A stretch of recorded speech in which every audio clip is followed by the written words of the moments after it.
அப்பா வந்து என்ன கார்ல கடத்திட்டு போயிட்டாங்க. அப்புறம் கொண்டதுக்கு அப்புறம் தான் என்ன விட்டாங்க. என் வீட்டுல இருந்து எப்ப வண்டி வந்துச்சோ அப்பதான் விட்டாங்க. அது எதுக்காகன்னு கேளு. நீங்க தான் அப்பா கிட்ட தான் நீங்க கேக்குது. இது நான் மறந்துட்டேன்டா.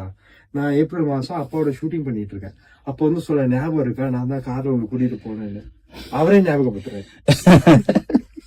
ஆக்சுவலி என்னன்னா, அப்பா பார்க்கணும், யாரு தளபதியை பார்க்கணும், பெரிய ஃபேன்ல. அப்போ வந்து கார்லயே தான் இருப்பாரு சார். அப்ப பார்க்க முடியாது அண்ணாவை. அப்போ பையன் ஸ்கூல்ல இருந்து ஒன்ன மாதிரி இருக்கும்போது வருவாப்புல. வரப்போ இவரை தூக்கி போய் செக்யூரிட்டி தான் போய் உட்கார வைப்பாரு. ஸோ செக்யூரிட்டி உட்கார வச்சா அந்த கேப்ல பாத்துரலாம், டிண்ட் ஒட்டி இருக்கும், பார்க்க முடியாது. ஸோ அப்ப என்ன பண்ண, செக்யூரிட்டியை தள்ளிட்டு நான் தம்பியை தூக்கி தோல்ல போட்டுட்டு ஓடுவேன். அப்ப அவர் அப்படியே பிடிச்சி விடுங்க விடுங்கன்னு கத்துவாரு, பேக் எல்லாம் பிடிச்சி எறிவாரு. தூக்கி போட்டு கார்ல உட்கார. எனக்கு தெரியாது, யாரோ வந்து தூக்கிட்டு போட எனக்கு பயம் வருமா இல்ல, நீயே சொல்லு, பயம் வருமா? 6th படிச்சீங்க. அப்பனா 6th-னா 10 வயசு. ஆமா, அப்பதான் இதே ஏஜ் தான். ஆமா, அப்ப அப்படியே டோர் ஓபன் பண்ணி உட்கார வச்சுட்டு, உன்னை யாராவது இந்த மாதிரி தூக்கிட்டு போனா நீங்க அழுவீங்களா இல்ல கத்துவீங்களா இல்ல? அத அப்பா கிட்ட சொல்லு.